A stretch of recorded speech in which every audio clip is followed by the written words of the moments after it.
how have you really been navigating everything during this pandemic with your comedy, acting, music? How has it been going for you? I know a lot of people are, obviously the world is different, and not being able to move like you want to changes everything for me, especially as a stand-up. Not being able to get on stage has probably been the hardest thing if for me. But I've just tried to focus in on what I can, control. So spending time with family, locking in on what I can focus on, music creatively, writing, getting some projects done. I was fortunate, to film a second season of the show I'm on with Tyler Perry during this pandemic. So, I've still been moving and trying to just stay focused on what you can control, not focus on what you can't control. Yeah, because it's a lot of out of our control right now. Exactly. And it really doesn't benefit us to give it energy of what you can't control. Even it sometimes it's not comfortable and it's all those things, but I've been trying to stay focused on what I can control. That's really where I've been focused on. So I haven't really been sad or nothing, and I just been moving, So when the world opens back up, I'm more prepared than I was before. There you go. Use this time to work on it all. Well, you've definitely been doing comedy for a minute, I see. Were you always naturally funny, or did somebody kind of push you into doing comedy? I would think that I was. I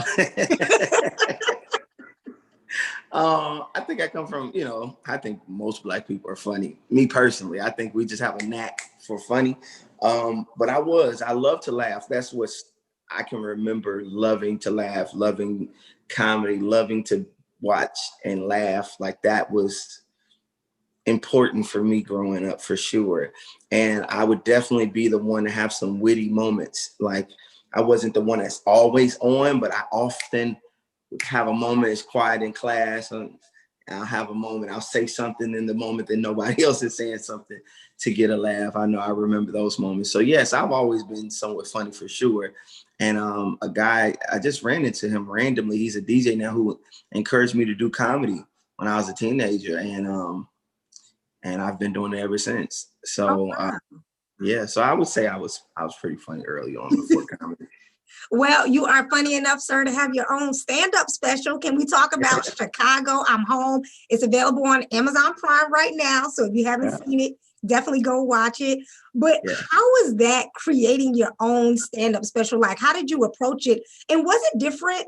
I always wonder, like, is it different when you're filming a special, or are you pretty much still doing the same type thing? No, it was a little different, than just a regular headline and set. Because like this is going to be around for ages, and you want to. So as it related to the preparation for it, I tried to approach it with the ease and kind of improv a little bit at the beginning, because I was fortunate to have an artist, Molly Music, perform with me. So a lot of people came to see him and didn't know me. So and I performed first before he comes out at the end of the show to, perform. So they can't leave. Right. He's a friend of mine, so he's going to look out. But just so the people don't leave. Exactly. Right. Exactly. I needed them there. So moving as a stand-up who's still trying to make his way to a level, there's a lot of people that didn't know me. So I'm coming out there, and it's not like, hey, we all here to see you. It's like half we here to see you, and the other half like, we here to get past you. So going and really showing them like, no, it's the main event is right now. So learning how to just improv in that moment, something I would do in a regular comedy club. Yeah. I had to do. And you see a little bit of it on my stand-up special, like in the beginning, where I'm messing with people in the front who's kind of like, we don't know you. The lady with the hand on other people standing up, other people like, we're just here for Molly. So, and it was okay for me because at where I'm at in my career, people don't know me yet, as many people as I would like to. So, you're still proving yourself at every level. So, and I'm okay with that. I'm prepared, and I've been doing it. I've been the underdog my whole career. So I'm coming out prepared and ready to, to throw down and show you why I'm meant to be here. So, it was different for that reason though, but it was still the preparation, the material I chose to put on there, because you know that I studied some specials that I thought was timeless, like the Eddie Murphys and the Cosbys, and you know what I mean, to see why were their specials past time, like why was it still funny today as it was then. And I found out certain topics never gets old. Relationships never get old, you know.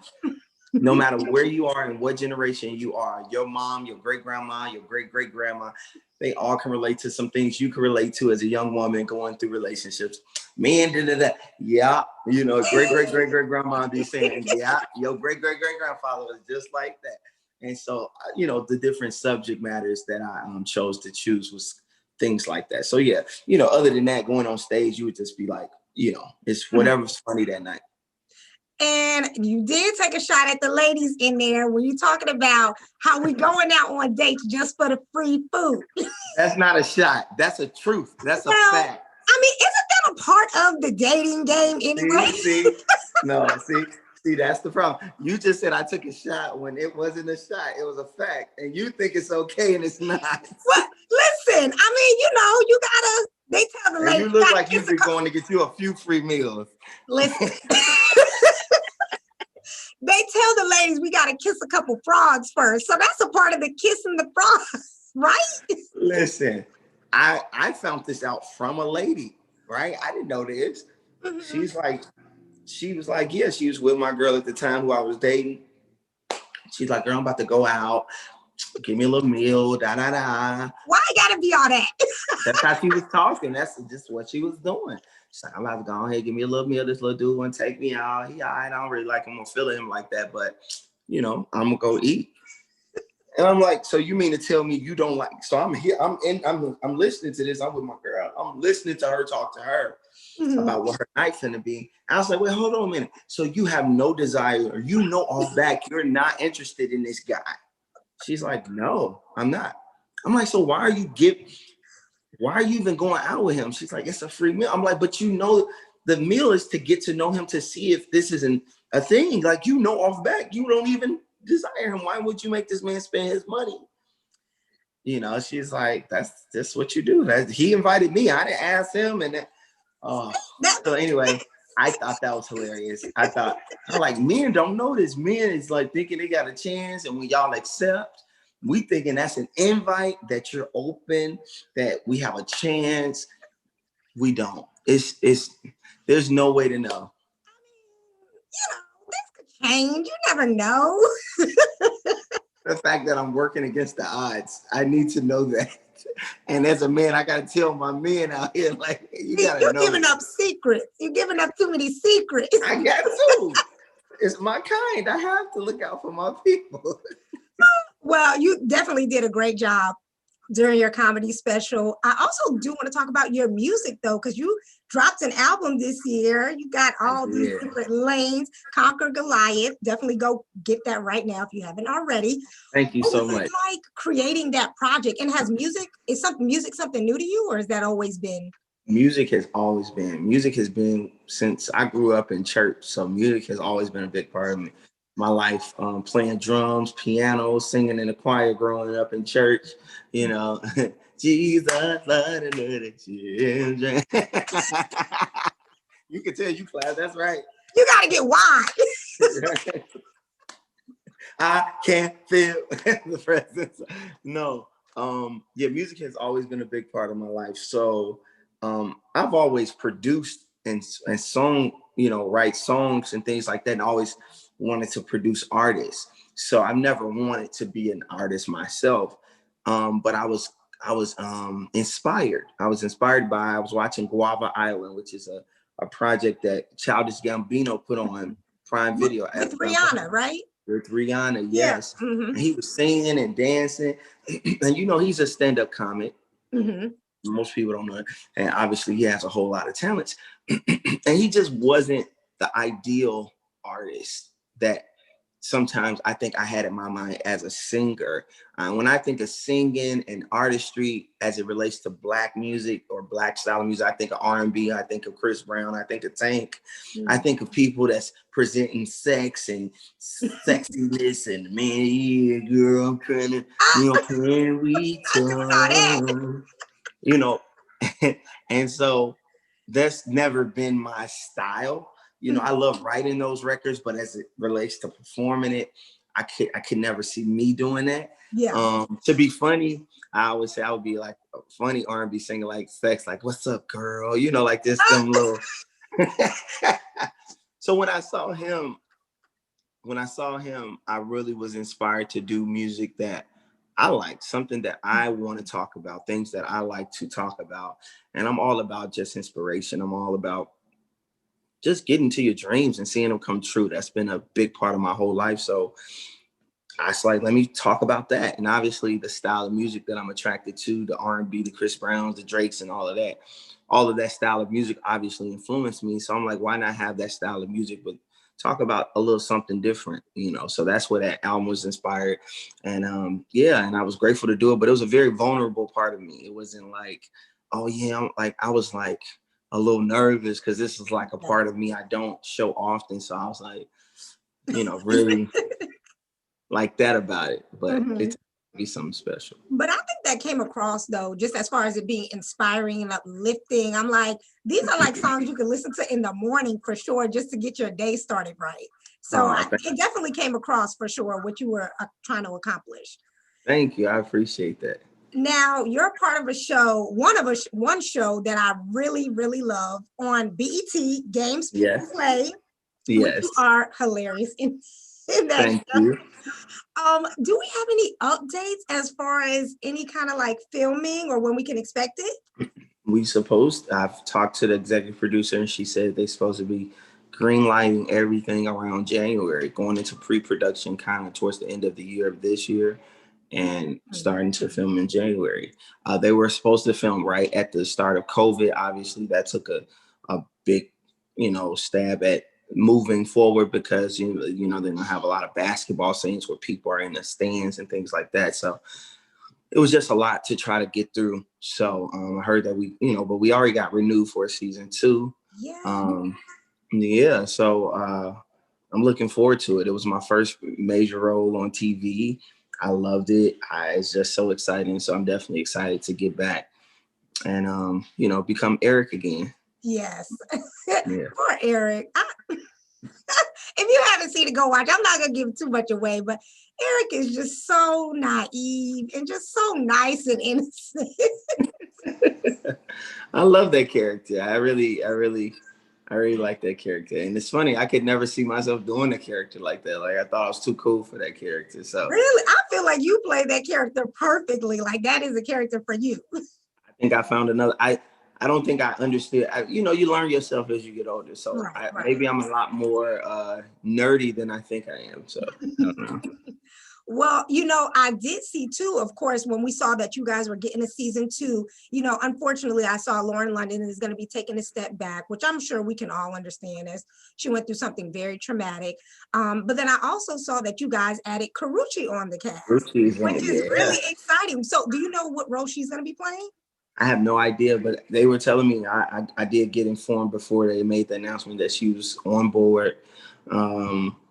I do not know, but I would assume she's taking a big step in where Lauren is kind of going to play a smaller, I'm sure she's going to come back for some episodes maybe, but I would assume she's going to play a big part, being a face, of the show, one of the, kind of taking Lauren's space. I would assume. But no, I'm excited, to see how it all turns out. I'm excited to read to see the script, to see how my character evolved, if he evolved, to see, that. So they're not telling me nothing. Even when I'm on the phone with them, I'm like, hey, tell me. She's like, no, just wait till it comes out. So her and Vanessa, Tracy and Vanessa. So we'll see. Yeah, it should be good though. I know season 1 was really good and I heard nothing but good things about it. Of course, I watched it. I loved it. So that's good. We can't wait to see it. Hopefully y'all can get back in January. Let's hope. Yes, I believe so. But yes, I hope so too. I'm excited. Now, of course, we got to talk about bruh. Yeah, I almost want to say bros. I always add an S for some reason. So if I we say the bruhs. Hey, yeah, all my family is the bruhs. They it's like four of Omega. y'all. So I always just add the S on there. That's But what they. I mean, that the fraternity, Omega Psi-Phi is the right. bruhs. So sometimes it's natural, but yeah, my family's the bruhs, but I'm not the bruhs. So let me make that clear. So I have no bruhs coming for me. Because they will come for you. Yeah, I ain't worried about it, it. but because all my family's the bruhs and I Yeah. respect them completely. So. All right. So what is it like working and being a part of a Tyler Perry project and even filming in this historic new studio that he's built down in Atlanta? Man, the historic new studio is probably one of the biggest takeaways for me personally, ultimately, because it's something I want to achieve. I always have had in my mind to have my own, I would call it Sony Studios, like a Sony. I always wanted to build a brand that was like Sony. So I always admired being in Culver City in California, looking at Sony and to see how they've, mounted in music and in film and television. So when I was able to be on Tyler Perry Studios and to see Sony plus time 3 For real. and a black man, has done that, Mm. it was so much more encouraging and inspiring that you too can get here. It's even more tangible. It seems more reachable because of what I was able to do. So just to be a part of that was just inspirational. Walk around and just to see the movement, the dream building. The dream building is where we shot our show in the offices. And in the dream building, let me just tell you one of the biggest takeaways. I'm gonna share my testimony. I've been acting in LA, so I've auditioned at Paramount Studios, which is known for, they done filmed everything there from I Love Lucy to all the shows, Warner Brothers, their studio, Sony's Pictures, I didn't audition there. I done went to Disney Studios, all of these studios, and they got all of these big actors on the wall of all of their films. So as an actor, your goal is to hopefully make the wall one day. Right. My last day of filming, my first season of Bruh, I walk into the dream building and guess what I see on the wall? No, you don't. They have my picture on the wall. Wow. And I cried. Yeah. I cried. It was, and people, I don't think nobody understood what it meant to me. And I didn't ask for my picture to be on the wall. We just had wrapped that day. This is the first season. And you had no clue. Wow. No, they didn't, and I'm not knocking nobody, but they didn't even have the other shows. They had the Oval that was doing so well on cable and Sisters. They didn't even have their pictures on the walls yet. Wow. Like obviously their show was successful. And so, and later on they put their pictures up. So shout out to them, my family. But it was, for me, it felt like a compliment to me. It felt like a reward for me, and it was just amazing. So anyway, that was one of the takeaways. But working with Tyler Perry has been definitely just a learning experience. It's been a dream come true. My mom used to say early on in my career, you need to hook up with Tyler Perry. And I'm just like, okay, like I don't know how I can hook up with Tyler Perry. I met Tyler Perry randomly like years ago, like when I first moved to LA. He was Tyler Perry still, but he wasn't as big. It was probably like 05. And he was standing outside of the Comedy Store. And I was like, hey man, I'm a stand-up comic.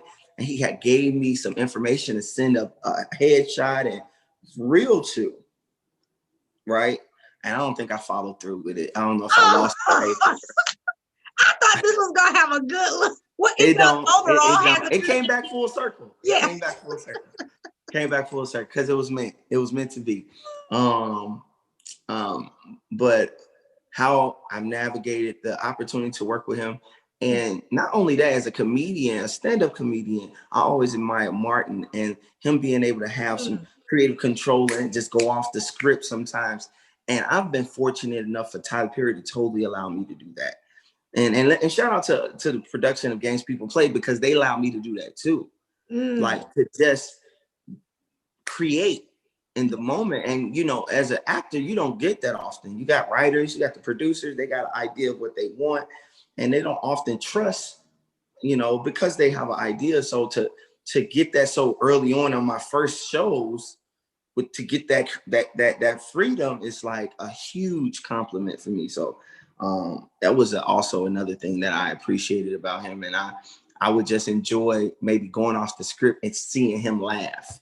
Like making him laugh meant everything. To see him like balled up in the corner laughing, or to make the crew laugh. So that was pretty fun. And I was just, second season, I probably went crazy because I was just like, oh my, like I felt more comfortable.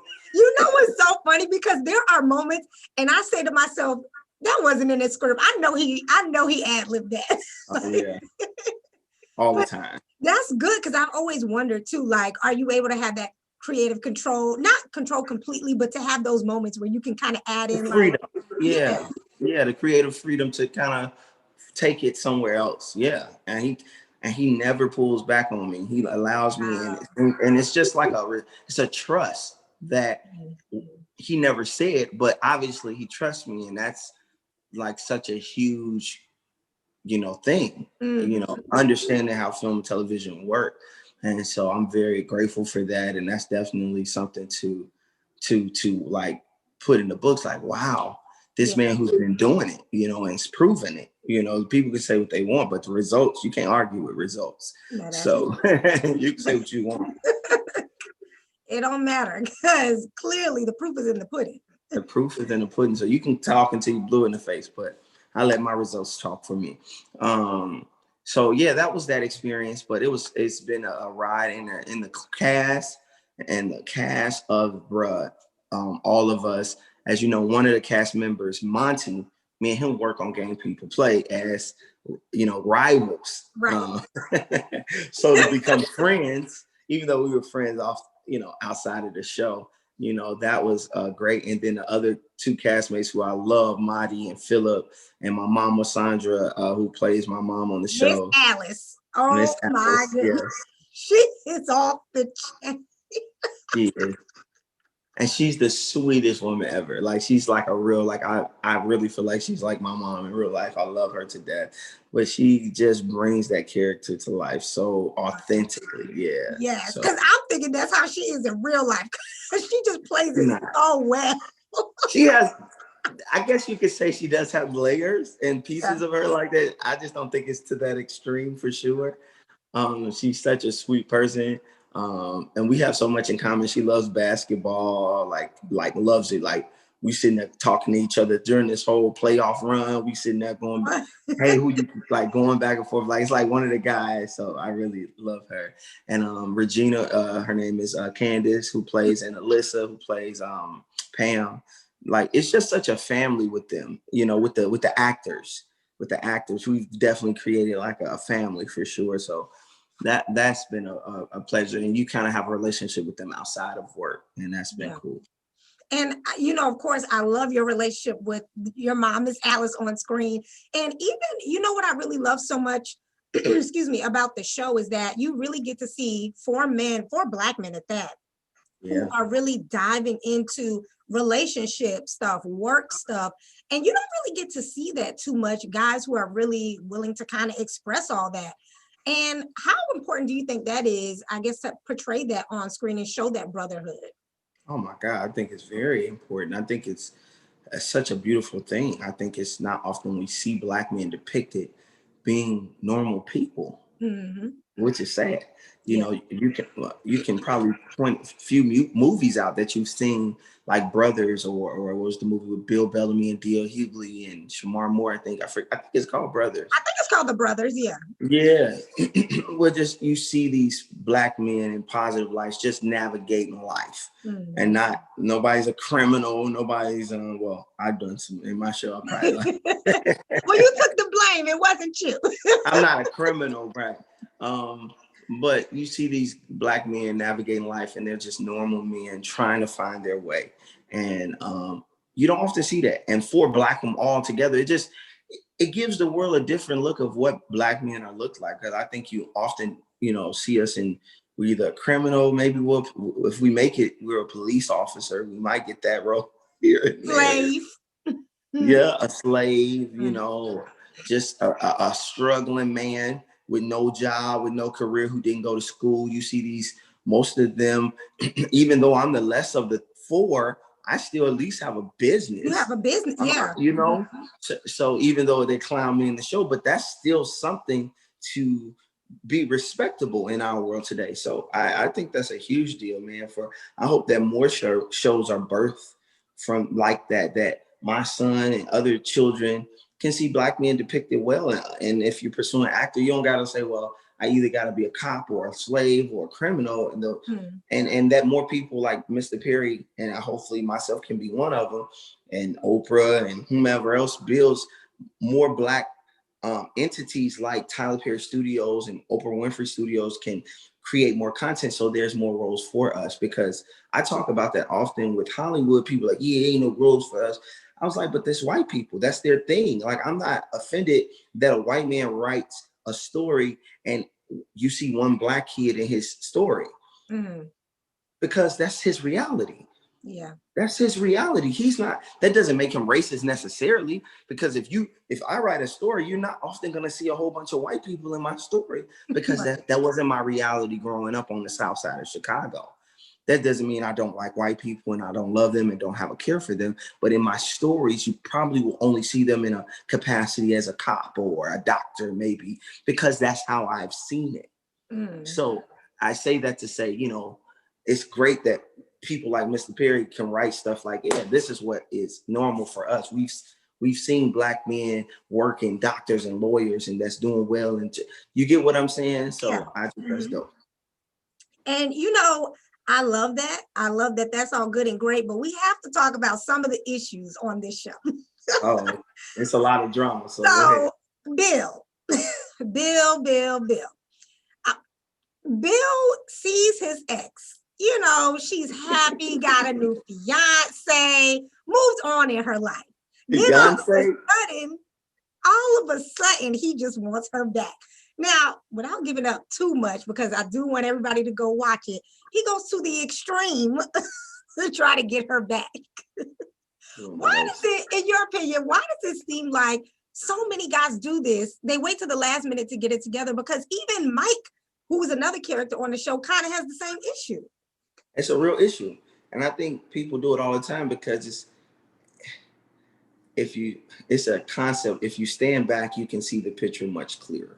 And it's oftentimes when you're not attached to that relationship and you kind of disconnected, you can see it in full view, and you can appreciate it better. And oftentimes we didn't appreciate it as much as we should when we were closer and in it. We didn't take a moment within it to appreciate it. And that's just sadly what happens very frequently in life with a lot of people.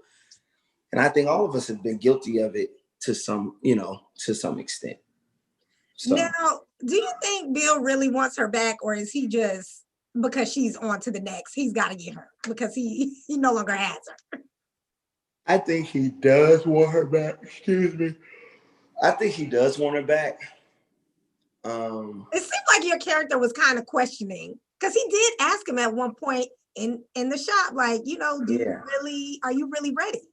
For sure. I think his heart wants her back, but where he is maturity wise, I don't think he's ready for her back. If that makes sense.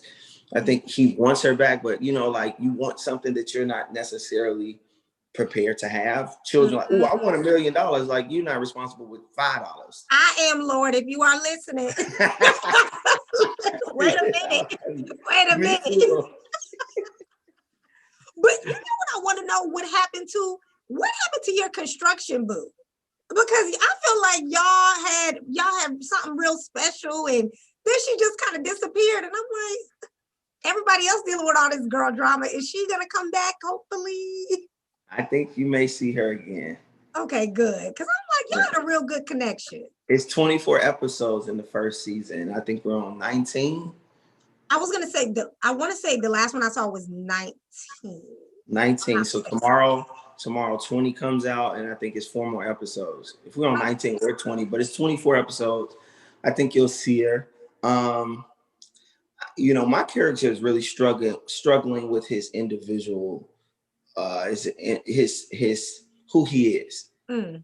his individuality. Like he doesn't know who he is yet. So as it relates to dating, he's always very insecure about his status and where he is in life. And so Mhm. I think you'll see that struggle throughout the end of Which the is season. so crazy because I think that's, in real life too, like even you said, you may be considered to us the less out of the four friends as far as career wise, but having a business, that's a big deal. Like, so I understand how so many people would, look at that and think that that's the, at the bottom of the totem pole, but it's a reality.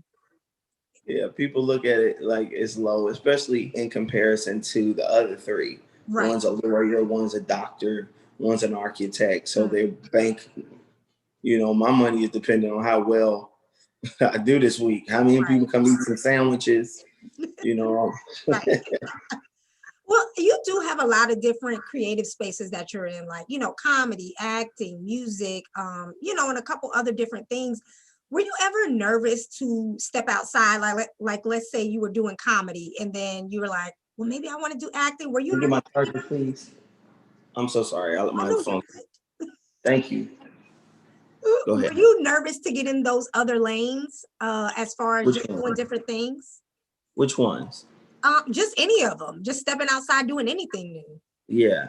So initially, I was definitely nervous to get into acting, even though I always thought my stand-up would lead into acting. It was a nervousness as it related to auditioning. The audition process was nervous to go in there and to be who I felt comfortable with. And it wasn't until I felt comfortable with who I was to just go in and be me, like be who I am on stage in that casting room. Also, the music aspect of things, as far as the artistry part, singing and putting out a musical album. Like, yeah, I got a musical album out. That was definitely a huge nervous thing. Like, what people gonna think. Also, just being inspirational and motivational. And I do a thing called Motivational Mondays. I was very insecure about that because that's who I am. But as a comic, I felt like, bro, they just want to laugh, bro. Like, nobody want to hear that. You can make it. Like, in my mind, I'm thinking that's how people think. Thank you so much. I'm sorry, my charger was, my phone was about to die, and I did not. I'm the same way all day, every day. It's sad. Yeah, it's so sad how I just be moving. But I would say almost every space I've done and navigated, it was definitely. Thank you so much. It was definitely a nervous energy around it. But I understood that I did possess the gift, and I understood that obviously God gave it to me for a reason, and not to worry about what people would say or how it would be taken, to just do what you're meant to do and live with the results. And that's why I've kind of, as I've become an adult, I move kind of very just confidently in knowing that whether I'm nervous or not, be confident that I have the gift and go for it. And I'm more confident today that I am gifted in all these areas. So don't waste nothing. Put it all out there. You never know what can help somebody, what can go and help you to help someone else, or it may just inspire somebody. Even if it's just one person, it was meaningful. You know what I mean? So yeah, I like that. All right, so what do we have coming up? Anything we need to be on the lookout for? I know you said Games People Play hopefully start filming in January. Of course, Brewer is still going. We got a couple more episodes of that on BET Plus. Yeah, and the second season is done in the can, so that'll be coming out sometime next year. Hey, y'all were y'all were running through those. Yeah, literally running through them. I'm filming. It's a new platform that's going to launch in January called Black OTV, and I wrote a show called Jack and Jill. It's I would call it a mini series because it's a short, episodic, or maybe 8-minute episodes, and be 8 episodes. So that will be something interesting that I wrote and produced and star in. So what's the teaser or the trailer for it look like? Like it's basically about these two co-workers that begrudgingly become roommates and they have to coexist. And you see the relationships. It's like an Insecure meets Three's Company. And I say Three's Company because of them living together concept. I know I'm going back. All the way back. I know that's I was not bad. expecting Three's Company. I don't know what I was expecting, but okay. I don't know no other roommate situation. I guess I could say Malcolm and Eddie. What was that called with Eddie Griffin and Yeah, Malcolm Malcolm and Jamal Eddie. Warner? Mhm. They were kind of like roommates, but it's a girl and a guy. That's what makes it different. Obviously, Okay. Three's Company was Jack Ritter and the girls. I think it was Suzanne Summers. I'm not even that old, but I used to watch all those old shows. I'm an I'm old just head on nodding that. my head. Uh-huh. Because that was great shows. They were great Yeah. shows. So it's that type of show.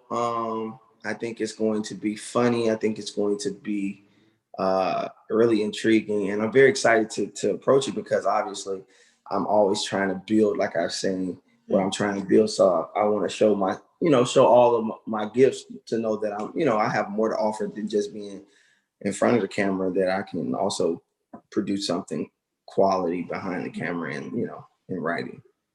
Well, we're excited for it. I appreciate you again for hopping on with me. I'm excited to see how this season of Bruh wraps up. I'm excited for games people play, Jack and Jill. We got a lot coming from you. So congratulations on everything. And we're going to be looking forward to it. I appreciate you. Thanks for having me